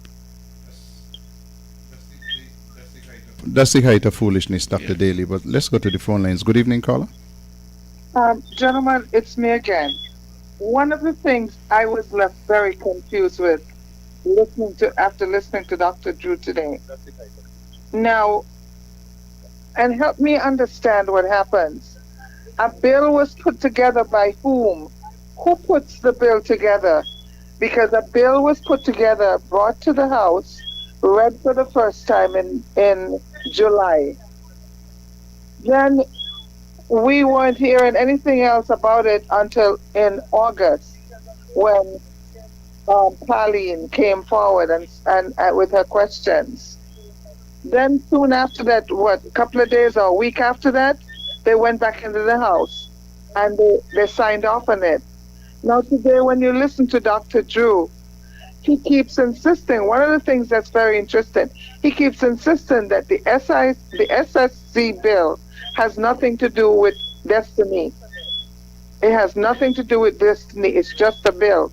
So he, as the leader of the House in St. Kitts, would he not have questioned why was this being brought? Where did the SSZ bill come from in the first place? Who brought it to? Why was it brought to? What was the thought behind it? If it has nothing to do with destiny. And where does Dr. Drew come in now? He's already said that he has nothing to do with the lands in Nevis. But yet they're waiting on him to meet and sign again by the end of this year. This whole thing is not making sense. It sounds like, no disrespect, a bunch of drunk men down in the middle of the square just chatting, just having a drink and chatting foolishness. It's not making sense. And where are we going with it? Right. When they have gotten together now and signed off on it, what do the people of Nevis do? Thank you very much, caller. Listen, here is another challenge that I have. Dr. Drew has said that he will not repeal the legislation. They may seek ways to strengthen it.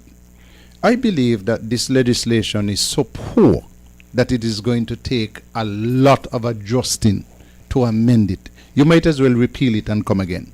I think we have to really examine why Dr. Drew is so adverse to repeal. Dr. Drew, just like Mark Brantley, has categorized this bill as a fight between PLP, PAM, and Labour. That if he was to repeal, he's seeing this as handing victory to the opposition. And that is something that he cannot ever do. Rather than seeing this as a bad bill tabled by him. And there's a commentary I was listening this evening that my cousin Danny sent it to me, some gentleman Edwards. And he said, listen, all across this world, even in Barbados recently, a bad bill was repealed. It is not a shameful thing. It is part of the process. It means that you're human, that you can make mistakes, that you perhaps did not anticipate the public's opinion before you push this bill through. And so I listened to Dr. Joe today struggle to come up with a logical argument as to why the bill should not be repealed. And his argument is that if he were to repeal, it means that any other large pieces of development, any large development coming forward will be done and decided in the parliament, not in the parliament, in the cabinet in some dark corner. And he cannot allow that. He must now ventilate all these developments in the parliament. Listen, if Dr. Drew wants to take a different policy direction and say, listen, any development of any significance coming to the government for approval, it must go before parliament. anyone. The only reason this one went before Parliament, because it had several components in it that had to do with national security, had to do with the fact that these people wanted their own immigration and customs. They wanted their own police. They wanted not to be interfered with in terms of taxation. So they needed to go to Parliament to agree to cede certain powers of the state to them. That is the only reason they went to Parliament. Four Seasons didn't need to go to Parliament. Whitegate didn't need to go to Parliament. You know, all these developments since then has not had to go to Parliament. 99.9% of the developments that have come to the Federation of St. Kitts and Nevis never saw the light of Parliament. Nobody's making a noise about those. But he's trying to conflate what's happening with Destiny with what's happening generally across the board for other developments. It is not making any sense.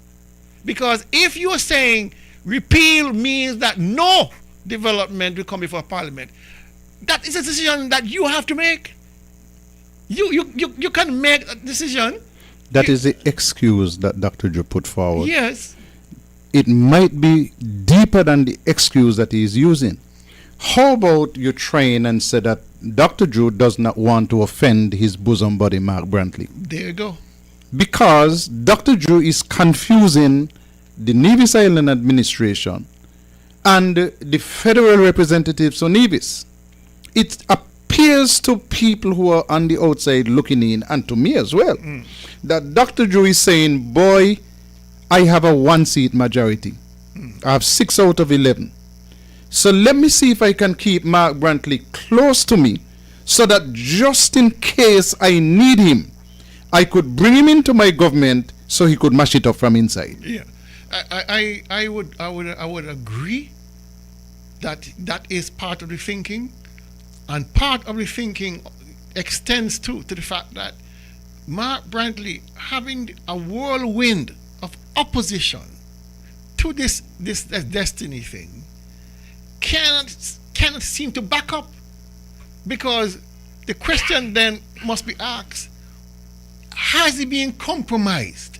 I suspect that he has been. And I agree with you, and I've written about it. Mark Brantley has dissected this argument into 2 pieces. NRP is anti-development, CCM is pro-development. This argument about Nevis and Destiny, it goes so far above political tribalism. This is fighting for the heart and soul of Nevis. But he has managed to create this idea that it's a fight between NRP and CCM. And if NRP was to come out successful and block this project, it is a win, not for the people of Nevis, but for NRP. They're not concerned about the people of the state. They're not concerned about it. Hi, good evening, caller. Yes, good evening. You may have a point there about not wanting to offend Brantley, yeah? Because I asked him directly, right, that both the developers and Premier Brantley wanted this thing signed, sealed, and delivered by year's end. Mm-hmm. And he totally, I asked him specifically, directly, do you think that is practical, is achievable? And he actually totally ignored the question, right? And so it's going to be interesting to see what he does when, if in fact actually there is some attempt at legislation in this short period of time, especially since he's been saying that, you know, the things should be ventilated, right? And I also was trying to get into his head that repeal don't mean that you're abandoning an SSD. It just means that you're going to essentially reset, start from scratch again, be more inclusive this time, and come up with something better. Take into account all the concerns raised, and come up with a better bill. That's all it means. I don't see the big deal about repealing it. Why reeling and coming again, so to speak, right? Call me onto something. Today I listened carefully to Dr. Drew, and he spent an inordinate amount of time basically browbeating Dr. Harris and the jail project.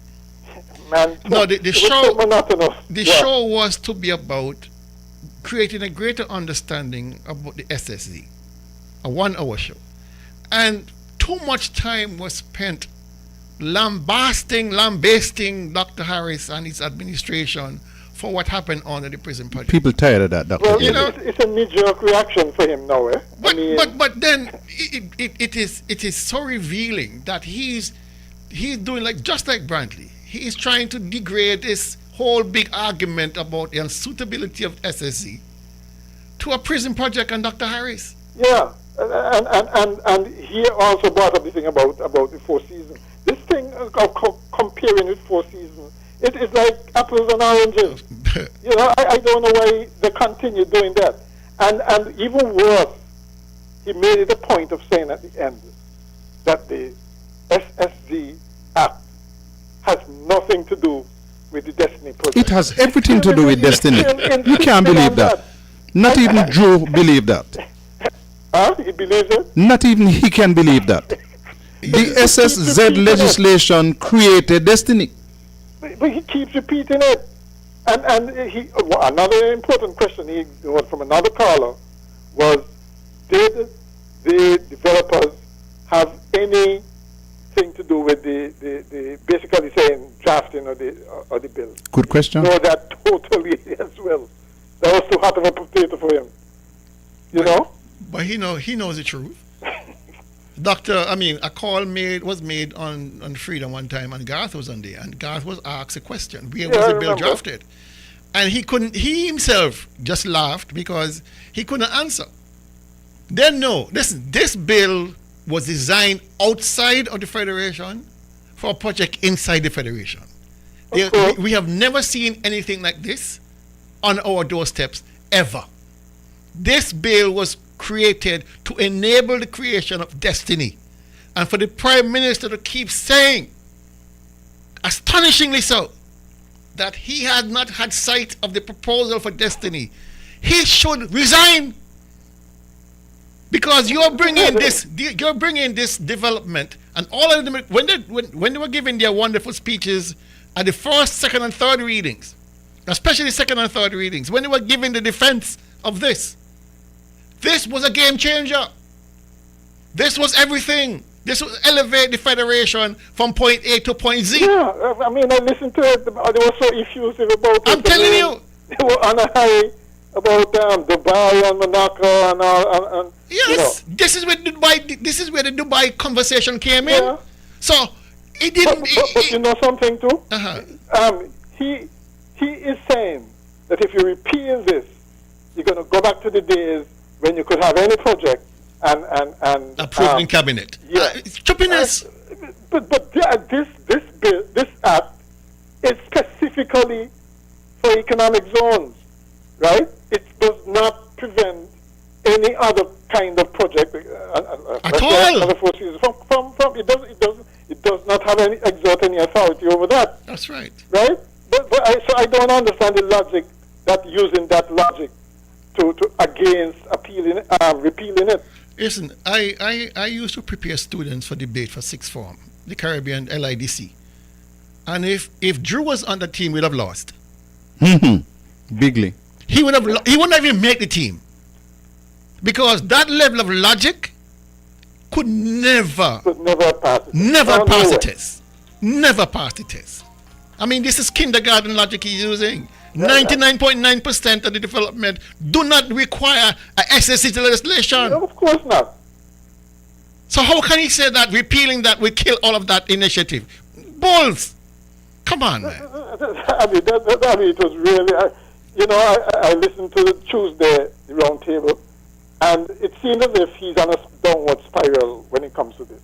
I don't know. This SSC going to drag him down as well, right? If he continue in this vein. Listen, you realize now that this is the clarion call, a unifying call for the opposition on St. Kitts. Of Pam course. and PLP has taken this up, and it is frightening Dr. Joe. I don't know about frightening him because what I see is intransigence, right? I am seeing conceit here. That is part of it. I don't understand, to be quite honest. Very right? deep conceit. You've got to, in some cases, you have to be flexible. I mean, if so many groups in society, you know how difficult it is to get a number of groups in society to come together with one voice? Mm-hmm. And if so many of them are saying that, no, repeal, there's something is wrong with this. But you're going to sit down there and just, like a black wall. But you realize, caller, that he has not addressed a single one of those concerns? Not by the chamber, not by the Nevis, nobody, no? By nobody, right? And just saying that he don't mind tightening it, okay? That's all he keeps saying, right? I don't know. It's going to be interesting to see because, like I said, we have that end of year deadline coming up, and he's going to have to face this head on. He can't stand here and say, well, that's a Brantley thing, that's a Nevis thing, right? He can't say that when the final proposal come out, and he has to bite the bullet and do something about it. Because, yes, you're not supposed to do anything without Brantley's approval, but in the final analysis, it's his signature got to be on the end document. That's right. You're right. Okay? So it's all going to fall back on him. Let him sit here and say, well, it's a Nevis thing, and he has nothing to do with it. Thank you very much, caller. We're going to try to squeeze in one more before we end the show. Good evening, caller. Thanks for holding. Good evening, gentlemen. Good evening. Go ahead. Yeah, okay. Caller, I hope you got the tape line up.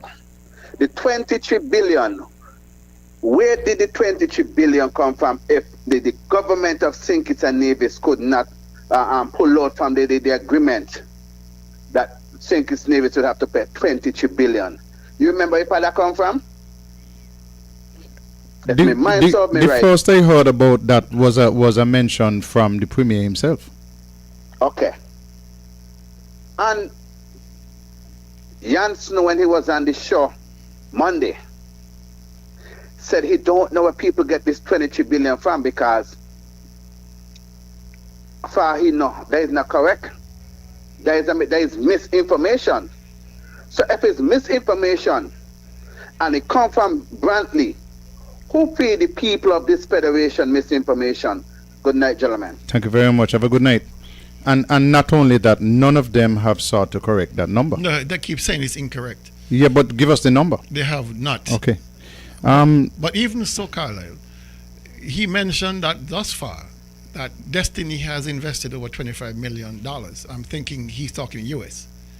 And had it been, if we were to pull out at this point, the NIA and the federal government were liable for twice that, which is $50 million. No agreement has been signed yet. No, but you see, the SSD is there. Yeah, the SSD is there, but that does not mention any of that. Oh, it doesn't? Okay. No. Okay. The raw numbers are not there. The proposal has not been signed yet. You're thinking it has not been signed. Mark say he has not signed any agreement. Okay. Drew say he has not seen any agreement to sign. So I believe they might take them at their word. But if it is, then I hope that the people are smart enough to join them, because they say it has not been signed. If they have signed already, join them in the suit. I believe if this matter is to disappear, if the government decides they ain't going to sign, I deeply suspect that Johnson's going to try to file for damages, even on the strength of the law itself. Not so much because the agreement has been signed, but based on losses that would have sustained, promises that were made. I'm certainly going to try and make a case for punitive damages. Well, whether they succeed or not is a different matter, but I believe they will try. Okay, let me tell you what insulted me from that interview with Banky and Yasson. This one. So we will, good idea, right? Giving back immediately. How do we do that? Because, yeah, of course, I would like to have done it already, like earlier, but we're still constrained. We don't have an agreement yet. So what I said is, okay, it might take a couple of years before we start generating profit as Destiny, right? So what do we do for the people in the meanwhile? So my proposal was, let's already fund the profit tank, so to speak, right, with 1 million right away today, and let's continue doing 1 million a year into this profit fund, and start paying it out to people immediately. So if you have 5%, that basically means you can get like $30 EC a month. We start that tomorrow, so to speak, and you will get that until we make a profit. And the moment we make a profit as Destiny, obviously it will become much more. It will have as a potential to become hundreds of dollars or beyond. And this will be started the moment we get permission from the government. I would love to start that today, but unfortunately, you need a license to be able to send money to people. I'm going to ask the government for an exemption where we can start doing that immediately, because we have the system in place where people can install an app on the phone and they can get a credit card, and they get the money paid every month into their account, and they can spend it anywhere they want. I find Mr. Jansen rank and out of order when he think that he can come to the general public, including I, Carlisle Powell, and say, listen, we're going to buy you, we're going to silence you, we're going to give you $30 a month. He can take the $30 and shove it so far up his colon that he get colic. You understand what I'm telling you? I've never been so offended by anybody. These guys are so privileged in their belief that somehow we are beggars. They need this more than we need them. And so to talk about he gonna give us $30 a month in the first instance. Let me tell you, you could bring $30, $300, $3,000, $30,000. I don't give a rat's tail. You can take that, whatever it is, and shove it where the sun don't shine. Forward. And out of order. But this is a kind of thinking that these guys have. That somehow we are beholding, we should be grateful for this. You give us $30 and you take our land? You take 4 square miles for $30? Mm-hmm. Boy, and we're supposed to be happy with that. It's a good thing I ain't talk bad like the Attorney General. And I'm a Christian, so I don't talk bad word, period. Okay, before we go to closing statements, there is just one clip here from the mock debate that I found to be very, very amusing. So I think interesting and amusing. I think we want to play that before we leave tonight. Before the current administration, our citizens could say, boy, I'm looking forward to that double salary. But Mr. Speaker, since this administration, the only thing that has been consistently coming in double is bills and stress. And that is just one initiative I have named that was started and stopped. Mr. Speaker, the Minister of Social Development stated, and I quote, "Many citizens no longer want to build homes, they rather rent." But Mr. Speaker, I am not a contractor. But if I'm not mistaken, Mr. Speaker, in order to build a house, you have to have a lot of land to build on. The same land you have to send 100 forms in for. But Mr. Speaker, you see that process is only mandatory for some. Mr. Speaker, this resolution is high on ambition but low on structure. There's no implementation plan, no funding model, no timelines, no responsible ministries, and no legislative pathway. Innovation without implementation is imagination, not policy. Mr. Speaker, since the topic was brought up, for a moment I would like to discuss the new Bastille High School and the hospital. Mr. Speaker, My older cousin and I are 3 years apart. 1, 2, 3. And Mr. Speaker, I remember when I was in grade 6 and I was saying I can't wait to go into the new fancy and upgraded high school. Mr. Speaker, do you want to know where my cousin and I are now? We are both full-time employees and attending universities. The last update on the new Bastia High School was that the grass needed cutting. And in regards to the hospital, what I would say to my very dear citizens is to please eat your apples. Dr. Daly, I found that to be interesting and amusing, but I also found that to be something that should concern Dr. Drew, because he down there fighting with this SSZ and Destiny proposal and propping up Mark Brantley when he better watch a case down there in St. Kitts. Are we in closing now? Yeah, we're gonna finish exactly where we started with the elections in St. Vincent.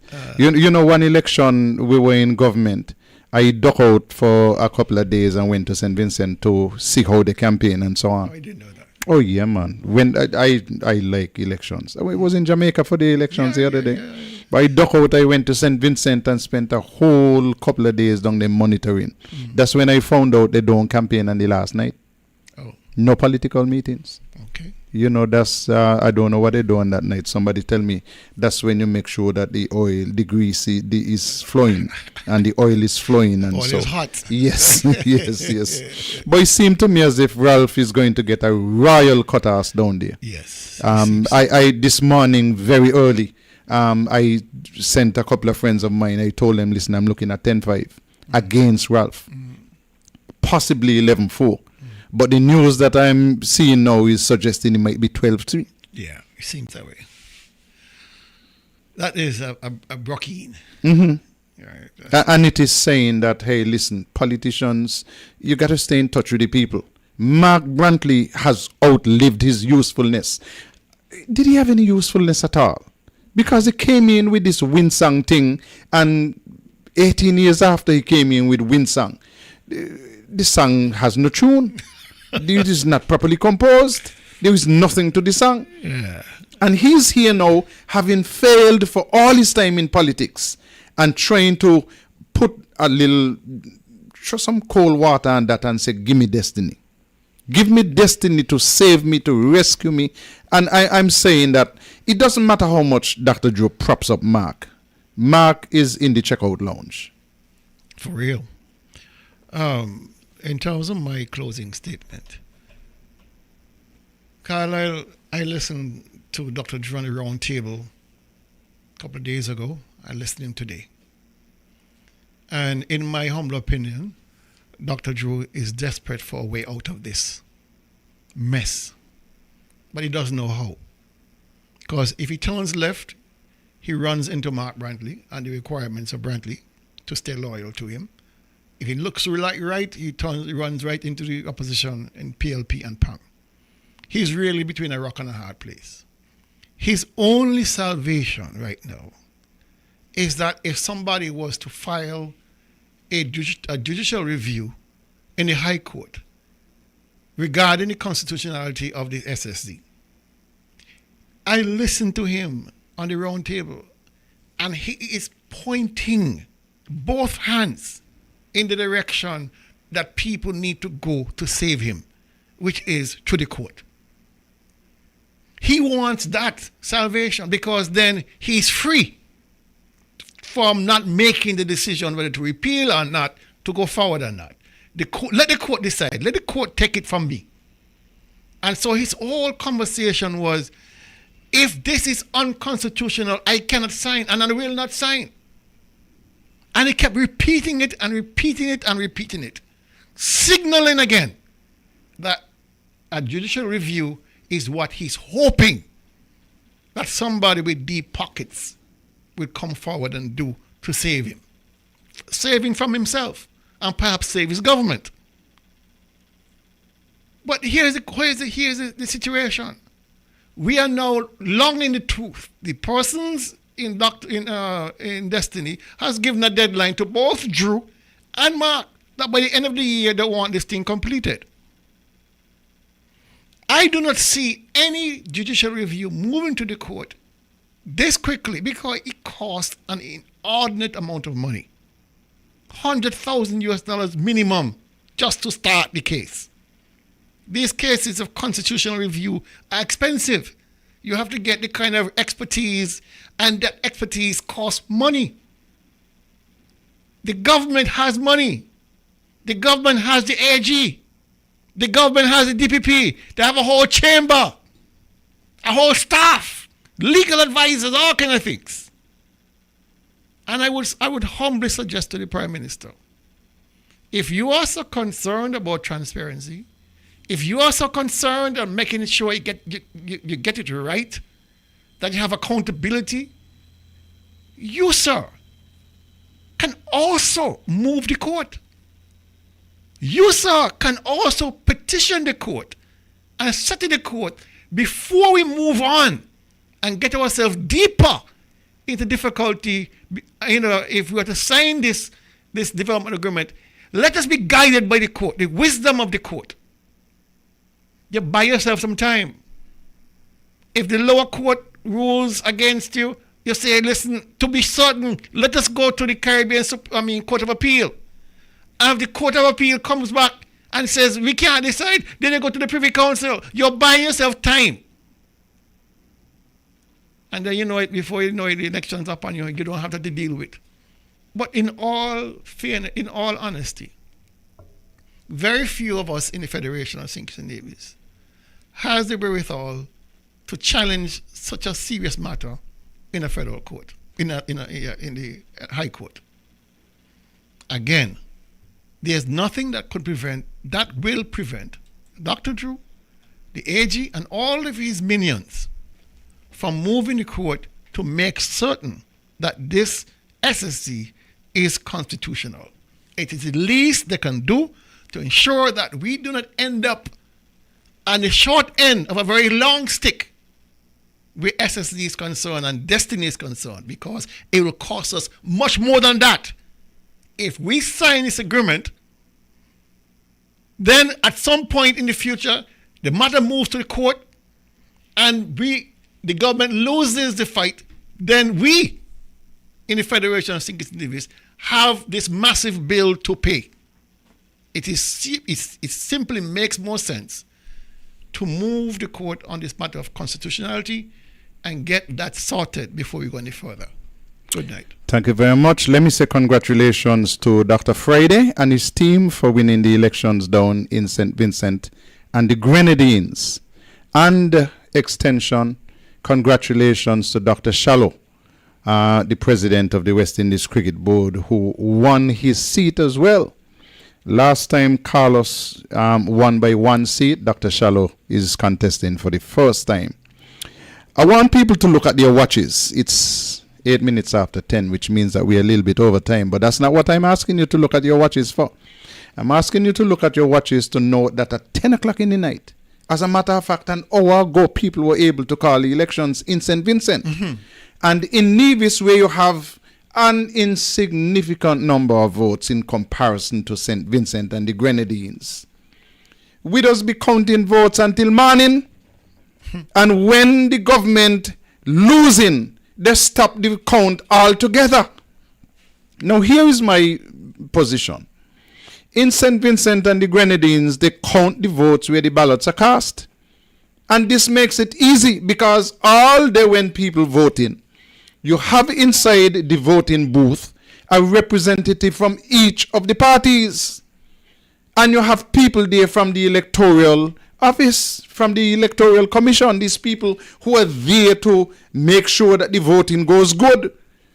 So why the hell in St. Kitts and Nevis, after 6 o'clock and you close the polls and voting done, you got to wait for buses to come to pick up the boxes and people to transport them to a location where the votes are counted, and then you count all night till morning.